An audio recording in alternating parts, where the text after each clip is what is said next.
하나님의 말씀은 구약 에스겔 36장 22절부터 제가 31절까지 읽겠습니다. 제가 읽습니다. 그러므로 너는 이스라엘 족속에게 이르기를 주 여호와께서 이같이 말씀하시기를 이스라엘 족속아 내가 이렇게 행함은 너희를 위함이 아니요 너희가 들어간 그 여러 나라에서 더럽힌 나의 거룩한 이름을 위함이라. 여러 나라 가운데에서 더럽혀진 이름 곧 너희가 그들 가운데에서 더럽힌 나의 큰 이름을 내가 거룩하게 할지라. 내가 그들의 눈앞에서 너희로 말미암아 나의 거룩함을 나타내리니 내가 여호와인 주를 여러 나라 사람이 아니라 주 여호와의 말씀이니라. 내가 너희를 여러 나라 가운데서 인도하여 내고 여러 민족 가운데서 모아 데리고 고국 땅에 들어가서 맑은 물을 너희에게 뿌려서 너희로 정결하게 하되 곧 너희 모든 더러운 것에서와 모든 우상 숭배에서와 너희를 정결하게 할 것이며 또 새 영을 너희 속에 두고 새 마음을 너희에게 주되 너희 육신에서 굳은 마음을 제거하고 부드러운 마음을 줄 것이며 또 내 영을 너희 속에 두어 너희로 내 율례를 행하게 하리니 너희가 내 규례를 지켜 행할지라. 내가 너희 조상들에게 준 땅에서 너희가 거주하면서 내 백성이 되고 나는 너희 하나님이 되리라. 내가 너희를 모든 더러운 데에서 구원하고 곡식이 풍성하게 하여 기근이 너희에게 닥치지 아니하게 할 것이며 또 나무의 열매와 밭의 소산을 풍성하게 하여 너희가 다시는 기근의 욕을 여러 나라에게 당하지 아니하게 하리니 그때 너희가 너희 악한 길과 너희 좋지 못한 행위를 기억하고 너희 모든 죄악과 가증한 일로 말미암아 스스로 밉게 보리라. 아멘. 어떤 아주 큰 부잣집 아들이 있는데 그 아들이 아버지를 떠나 다른 지역에 가서 이제 공부도 하고 또 이제 졸업한 다음에 직장도 얻고 그래서 열심히 삽니다. 근데 시간이 지나는 가운데 맨 처음에는 내가 이게 아버지의 은혜다. 아버지의 사랑 때문이다.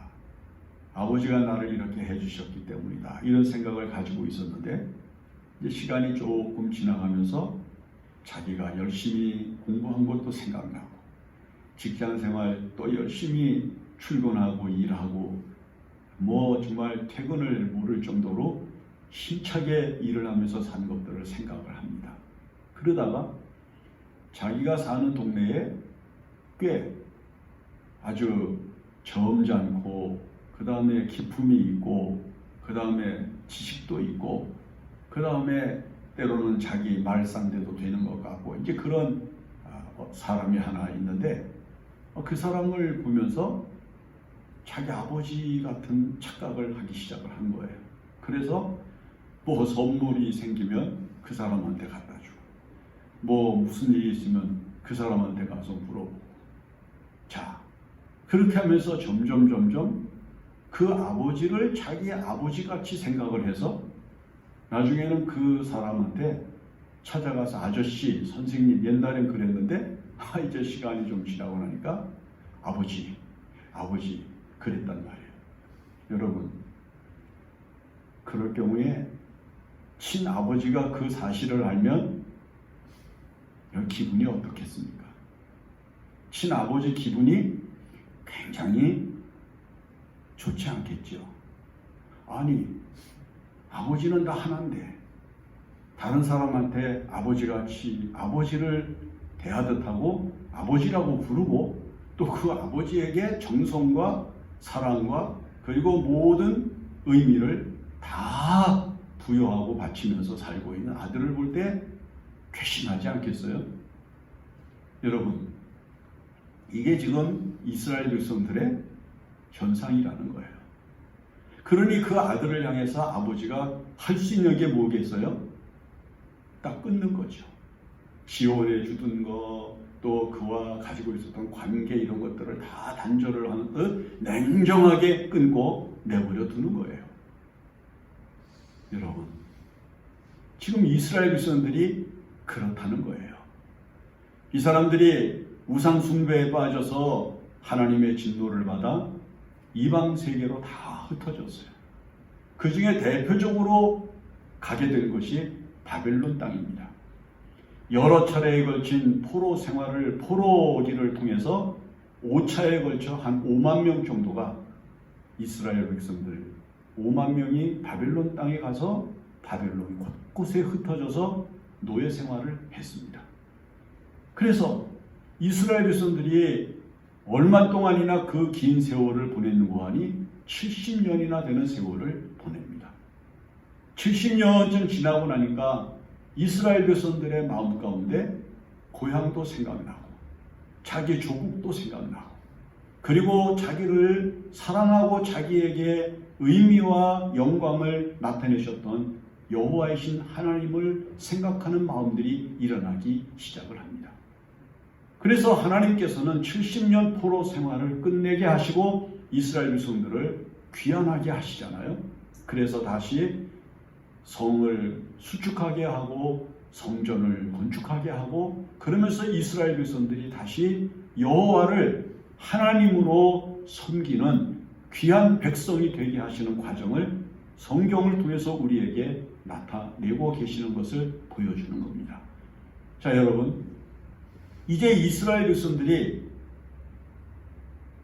이 세상을 살아가면서 자기의 조국, 자기의 국가에서 갈망하고 바라는 것이 무엇인가? 이 본문의 말씀 뒷부분에, 제가 읽은 본문의 말씀 뒷부분에 나옵니다.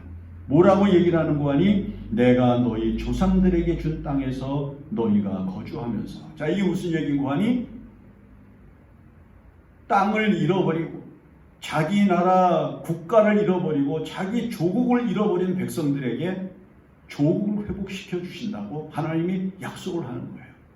옛날 아브라함에게 약속하셨던 그 땅, 젖과 꿀이 흐르는 땅이라고 말씀하시면서 복을 주신다고 하신 그 땅, 아브라함의 자손과 후손, 자손 만대의 영원토록 기업이 되게 하시겠다고 하신 그 땅을 내가 다시 너희들에게 회복시켜 주겠다. 이렇게 얘기를 하는 겁니다.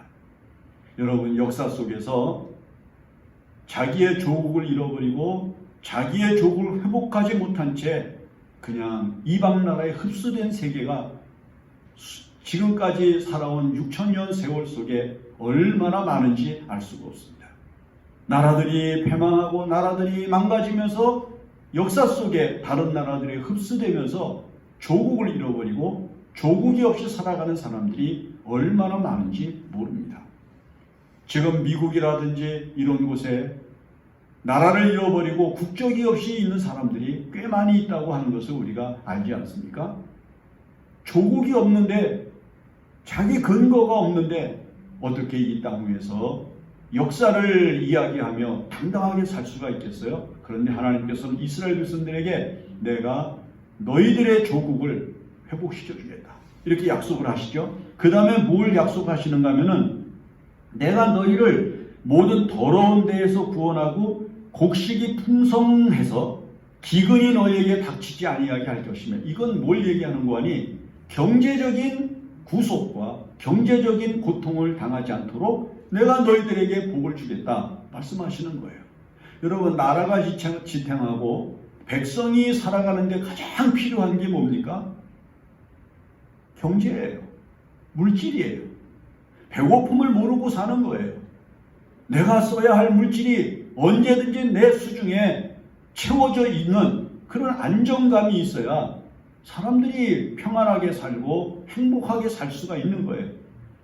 여러분, 국방과 그 다음에 국가의 정치적인 문제는 전문적인 정치인들에게 맡기는 것이지만은 그들이 백성들에게 책임지는 것은 무엇인고 하니? 경제적인 안정이에요. 아마 여러분들 지금 이 세상을 살아가면서 정부로부터, 국가로부터 여러분들이 보장받고자 하는 것 가운데 가장 중요한 게 무엇인가 하면은 먹고 사는 것이 부족함이 없게 나에게 나타나야 되고, 그 다음에 몸이 아플 때에는 병원에 가서 언제든지 부담 없이 치료를 받을 수 있는 여러 가지 경제적인 문제들이 해결돼야 된다고 하는 것을 알고 있지 않습니까? 하나님께서 이스라엘 백성들에게 너희가 이제 기근의 욕을 당하지 않게 될 거다. 여러분, 경제적인 문제가 해결이 된다. 그렇게 말씀하시는 거죠. 그 다음에 뭐라고 얘기를 하시는 거 하니 이렇게 말씀을 하셔요. 또 나무의 열매와 밭의 소산을 풍성하게 해서, 이 말은 무슨 말인 거 하니 너희가 손대어 하는 일이 열매가 있다 그런 얘기예요. 내가 하는 일에 거둘 것이 있는 것, 눈물을 흘리며 씨를 뿌리는 자가 기쁨으로 단을 거두고 돌아오게 되는 영광이 어디에 있는 거 하니 우리 수고의 가치란 말이에요. 여러분, 수고를 했는데 그 수고의 열매가 없으면 얼마나 허망합니까? 내가 집을 지었는데 그 집을 내가 들어가서 살지 못하고 그만 빚 때문에 다른 사람에게 넘어가게 돼서 내가 지어놓은 아름다운 집에 다른 사람이 들어가는 것을 보면 얼마나 마음이 불편하고 얼마나 괴롭겠습니까? 이사야 60장 이하에서 66장까지 보면 하나님께서 예루살렘이 회복이 될 때 하나님의 백성들에게 주신 은혜를 이야기하시면서 그렇게 이야기를 하시잖아요. 너희가 농사한 것을 너희가 먹고 너희가 지은 집에 너희가 들어가서 살게 되고 너희의 수환이, 백세에 죽는 사람은 억울할 정도로 단수를 하는 사람이 될 것이다. 이렇게 말씀하시면서 이스라엘 백성들의 미래를 예언을 해주셔요. 오늘 여러분들이 손으로 수고를 하는데 거둘 것이 없으면 어떡합니까? 하루 종일 나가서 일을 했는데 돈을 벌어오지 못하고 먹을 것을 가지고 들어오지 못하면 여러분, 그 가족이, 기다리는 가족들이 얼마나 민망하고 얼마나 허무하고 얼마나 허망하겠어요. 하나님께서 너희가 수고한 열매를 거두게 된다, 이렇게 말씀을 하십니다. 너희가 다시는 기근의 욕을 여러 나라에게 당하지 아니한다. 다른 나라에게 뭘, 기근의 욕이라고 하는 것은 다른 나라에게 당하지 않는다고 하는 말은 간단히 말하면 곡식을 얻으러 빌리러 가지 않는다. 여러분, 야곱의 가족 70명이 왜 애굽에 내려갔습니까? 저희 땅에 흉년이 들어서 먹을 게 없으니까 애굽에 내려간 거예요. 이 사람들이 애굽에 내려가서 이민을 가가지고 우리가 거기에서 나라를 세우자 이런 어떤 비전을 가지고 내려갑니까? 아니에요. 단순하게 먹을 것이 없어서 갔어요. 당장 먹을 것이 없으니까는 애굽으로 온 가족이 70명이 다 내려가가지고 거기서 부닥이면서 살다가 애굽에 노예 생활을 하게 되는 지경에까지 나가게 되는 역사적인 비극을 겪게 된 거죠. 그런데 하나님께서 이스라엘 백성들에게 내가 너희들이 다른 나라에게 기근의 욕을 당하지 않게 해주겠다. 이 말은 간단히 말하면 원조받아서 사는 나라 되게 하지 않겠다고 말이에요. 외국이 도와주는 것 갖고 사는 나라 되지 않겠다고 말이에요. 여러분, 우리나라가 지금 강대국이 됐다고 하는 이유에서 가장 중요한 게 뭐예요? 외국의 도움을 받는 거 다 끊어졌단 말이에요. 요즘 미국에 가면요, 미국의 신학교에 이제 공부를 하러 가는 학생들, 일반 학교는 제가 모르니까 미국에서 장학금을 안 줘요. 한국 사람들은요. 한국 신학생들 가면 장학금을 안 줘. 왜? 이제는 너희가 경제 대국인데 너희 돈 가지고 와서 공부를 하면 몰라도 왜 우리가 너희들한테 장학금을 주겠냐? 제3세계, 저 아프리카 사람들이나 이런 데 있는 사람들한테 장학금은 주지 한국 사람들한테는 이제는 안 준다는 거예요. 너희 부자다, 그런 얘기예요. 한편으로는요, 장학금을 받으면 좋은데 하는 생각을 가지면서도 장학금 안 받을 수 있는 나라가 됐다고 하는 것에 대한 그런 그 인정이라는 게 얼마나 자부심을 갖게 하는지 모르는 거예요. 다른 나라에게 기근의 욕을 당하지 않겠다, 이렇게 말씀을 하시죠. 그 다음에 뭘 얘기하는가 하면은 이걸 얘기를 하셔요. 그때 너희가 너희 악한 길과 너희 좋지 못한 행위를 기억하고, 뭐가 기억나는가? 하나님의 말씀과 하나님의 은혜대로 살지 못하고 바르게 살지 못하는 게 자꾸 생각이 나는 거야. 여러분, 하나님의 성령이 우리 마음속에서 일으키시는 은총이 뭐냐 하면요, 과거의 잘못을 자꾸 생각나게 하시는 거예요. 왜 생각나게 하셔요?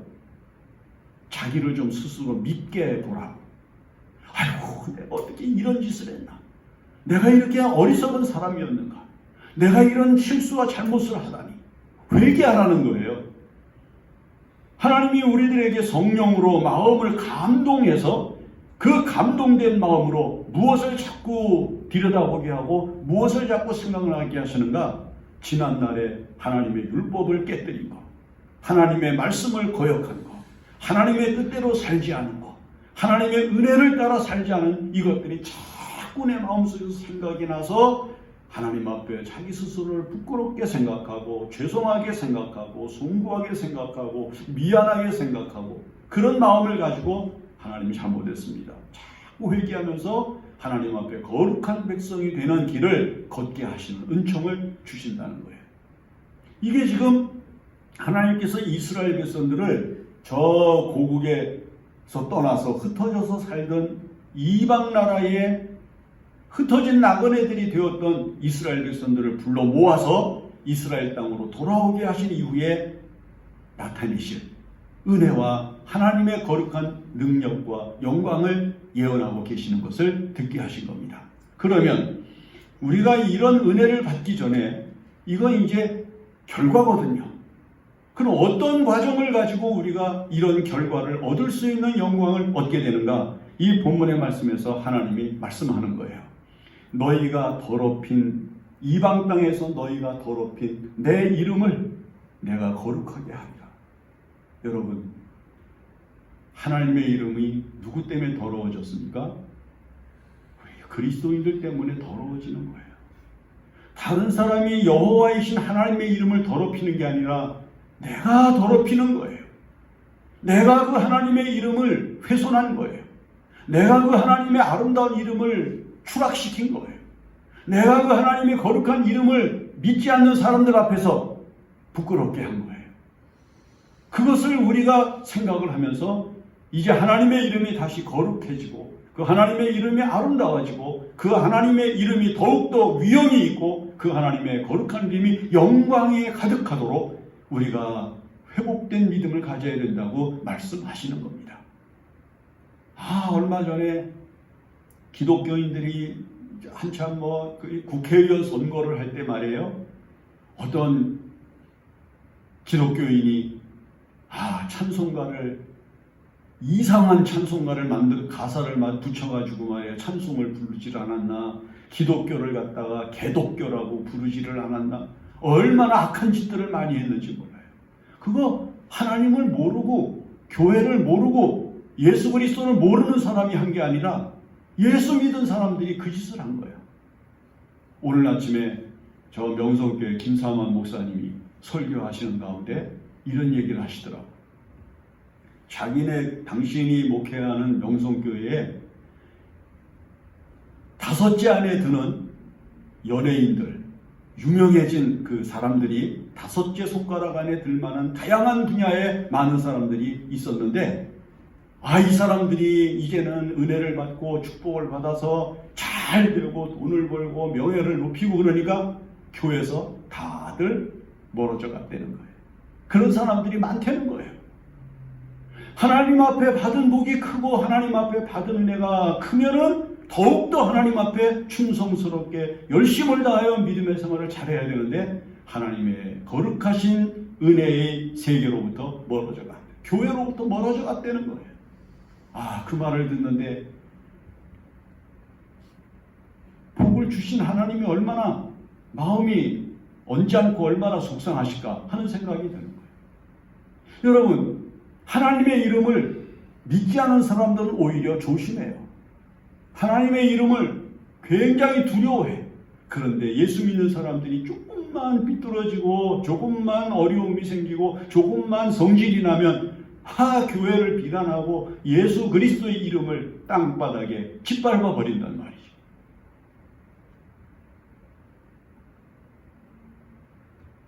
하나님의 이름이 거룩함을 회복하게 하는 것. 이 은혜가 먼저 있어야 뒤에 먼저 아까 이야기를 했던 그런 은혜가 열매를 맺는다. 그 다음에 두 번째 뭘 얘기하시는 거 아니? 우상 숭배를 버려야 된다. 제가 아까 얘기했죠. 맨 처음에. 다른 사람을 아버지래. 그리고 돈을 벌고 좋은 일이 있고 그러면은 자기 아버지한테 연락하고 자기 아버지한테 가가지고 그 즐거움을 전해드리고 그 다음에 그것을 기쁘시게 해드려야 되는데 다른 사람한테 가가지고 아버지 그러면서 선물도 주고 뭐 받은 상장도 갖다 보여주고, 만약에 그런다 그러면 여러분 그 아버지가, 신아버지가 가만히 있겠냐고. 우상숭배가 바로 그런 거예요. 살아계신 하나님이 엄히하게 계심에도 불구하고 오늘날 많은 사람들이 우상숭배에 빠져서, 이단에 빠져서 사이비를 쫓고 그릇된 생각을 가지고 믿음의 길에서 이탈해서 사는 사람들이 많이 생긴 것을 우리가 볼 수가 있는 거죠. 어떤 사람이 그 유튜브라는 글을 올렸더라고. 기독교에 대해서 뭘 올렸는고 하니 한국교회가 이단을 많이 만들어냈는데 그 이단 때문에 한국교회가 망하고 있다. 여러분, 지금 한국교회가 뭐 때문에 지금 무너지고 있어요? 이단이 얼마나 열심을 다하는지 몰라요. 저는 창동에서 이제 전철을 타고 노양역을 이제 동호양에서 내려서 왕래를 하는데 자주 여호와의 증인이 말해요. 그 역에 나와가지고 현액을 붙여놓고 거기다가 성경 말씀 뭐 그러면서 거기 서가지고요 전도를 하고 있는 거예요. 얼마나 많은지 몰라요. 뭐 그러니 이 사람들이 창동역하고 녹양역에서만 하겠어? 다른 데서도 얼마나 많이 하겠느냐 말이에요. 하나님의 교회, 신천지, 얼마나 많은 이단들이 오늘날 하나님의 이름을 더럽히고 그리고 예수 그리스도의 보혈의 공로를 훼손하고 망가뜨리는지 알 수가 없잖아요. 거기다가 곳곳에서 얼마나 많은 사람들이 우상숭배에 빠져서 뭐 문화라고 하는 허울을 쓰고 문명이라고 하는 허물을 뒤집어 쓰고 오늘날 많은 사람들을 유혹을 해서 오늘날 그 영혼이 지옥에 가게 만드는 악한 결과를 만들어내는 우상숭배를 지금 우리나라 사람들이 많이 하고 있는 것을 볼 수 있다는 거예요. 그 다음에 또 무엇을 말씀하시는 거 아니? 이렇게 얘기를 하죠. 내가 이제 너희에게 새 영, 새 마음을 주어서 너희 육체에서 굳은 마음을 제하고 너희 마음을 부드럽게 할 것이다. 이렇게 얘기를 해요. 여러분, 언제부터인지 모르지만 마음이 굳어지기 시작을 한 거예요. 딱딱해지기 시작을 한 거예요. 완고해지기 시작을 한 거예요. 교만해지기 시작을 한 거예요. 언제부터인지 모르지만 다른 사람에게 대해서 부드럽지 못하고 고압적인 자세를 가지고요. 다른 사람에게 대해서 온유하지 못하고 강팍하고요. 다른 사람에게 대해서 수용적인 태도보다는 공격적인 태도를 취하는 것이 생긴단 말이에요. 여러분, 이스라엘 백성들이 이제 애굽에서 나와가지고 이제 모세의 인도를 받아서 광야에 들어섰을 때 민수기 12장에 보면 뭐가 나옵니까? 모세가 구수여잔을 취한 것 때문에 그의 동생과 그의 오라비가 모세를 대적하잖아요. 하나님이 너하고만 말씀하셨느냐. 그러면서 자기 형제를 아주 공박을 하니까 그 모세가 자기 형제들이 자기를 공박하고 그 다음에 공격하고 하는 것을 들으면서 얼마나 백성의 지도자로서 백성들 앞에서 부끄럽고 얼마나 민망했겠어요. 근데 모세가 그들에게 대하여 대응하지 아니하고 그냥 겸허하게 엎드려서 하나님 앞에 땅에 엎드려가지고 하나님의 뜻을 기다리게 되었잖아요. 그때 하나님께서 그의 누이 미리암과 아론을 향해서 뭐라고 말씀합니까? 이렇게 얘기하죠. 너희가 내 종 모세를 대적하느냐. 내 종 모세는 이 세상의 모든 사람보다 온유함이 가장 승하다. 가장 높은 사람이다. 모세를 온유함이 가장 높은 사람이라고 하나님께서 말씀을 해주셔요. 그래가지고 미리암이 여러분 7일 동안 문둥병이 발생을 해가지고 이스라엘 백성들이 가는 길을 딱 정지시키고 7일 동안 광야에 갇혀서 꼼짝을 못하고 그 미리암의 문둥병이 낫기까지 기다려야만 했던 사건이 있잖아요. 여러분, 왜 우리가 이 세상을 살아가면서 마음이 점점 이렇게 완고해지고 왜 이렇게 점점 강해지고 우리의 마음이 이렇게 더욱더 강팍해지는가? 뭐가 없어서 새 영, 새 마음을 갖지 아니하고 오늘 우리가 이 세상을 자기의 생각과 자기의 의지와 인간의 지식과 그리고 인간의 경험을 앞세워서 자기 인생을 만들려고 하니까 자꾸 공격적이 되고 그 다음에 상대적으로 투쟁적이 되고 그래서 생존 경쟁이라든지 적자 생존이라든지 이런 얘기가 나오는 거예요. 제가 어떤 목사님이 그러더라고. 어차피요 교회도 이거 생존 경쟁이에요. 적자 생존이라고. 그래서 왜 그러냐 그랬더니 아니 다른 교회 교인 뺏어서라도 자기 교회 교인 만들고 교회 숫자를 늘리는 지금의 한국교회 현상은 이게 세상에서 이야기하는 생존 경쟁, 적자 생존과 뭔 차이가 있느냐. 맞아요. 맞아요. 오늘 우리가 이 세상을 살아가면서 새 영, 새 마음을 받아서 우리의 마음이 굳은 마음이 제하여지고 우리의 마음에서 부드러운 마음이 싹을 틔우고 부드러운 마음이 일어나서 다른 사람들에게 대하여 온유함을 나타내게 될 때 온유한 마음으로 우리의 마음이 변화를 일으킬 때 여러분 이 세상을 여유롭게 살아갈 수 있는 영광이 된다 하는 겁니다. 여러분 새 영, 새 마음을 가져야 전문가가 되는 거예요. 오늘 아침에 어떤 원로 목사님, 그분도 원로 목사님인데 그분이 설교하는 것을 잠깐 들었는데 이런 얘기를 하시는 거예요. 사람은요 결국은 자기의 기능과 자기의 의지와 자기의 능력을 최대한으로 활용을 해서 그게 이르기 시작을 하면 예술인이 되는 거다. 예술인이라는 게 우리는 보통 무용을 하는 사람이라든지 아니면 노래를 하는 사람이라든지 또는 무슨 이제 그림을 그리는 사람이라든지 이런 사람들을 예술인이라고 그러는데 그게 아니래. 그 사람은 뭐라고 그분은 설명을 하시는 거예요. 참 재미난 설교를 하시는 거예요. 사람이 자기의 분야에서 전문가적인 지경이 자기의 인생에서 성취가 되면 그 분야의 예술인이 되는 거다. 그 분야의 예술인은 거야. 그래서 제가 그랬어. 그 목사도 은퇴할 때쯤 되면 예술인이 되겠네. 맞는 얘기예요. 정치의 예술인이 있고 스포츠의 예술인이 있고 음악의 예술인이 있고 의료 분야의 예술이 있는 거예요. 경지에 이르러서 그것을 즐기고 그것을 통해서 다른 사람들에게 영향력을 줄 수 있는 능력을 갖추면 그것이 바로 예술입니다. 참 좋은 해석을 했어. 오늘 여기 보면 그런 것이 무슨 가치를 통해서 이루어지는가? 새 영, 새 마음을 가지라. 그러면 된다는 거예요. 그 다음에 마지막에 뭘 말씀하시는 거니? 하나님의 율법이 지키고 싶은 법이 된다는 거예요. 하나님의 율법이 지키고 싶은 법이 되는 거예요.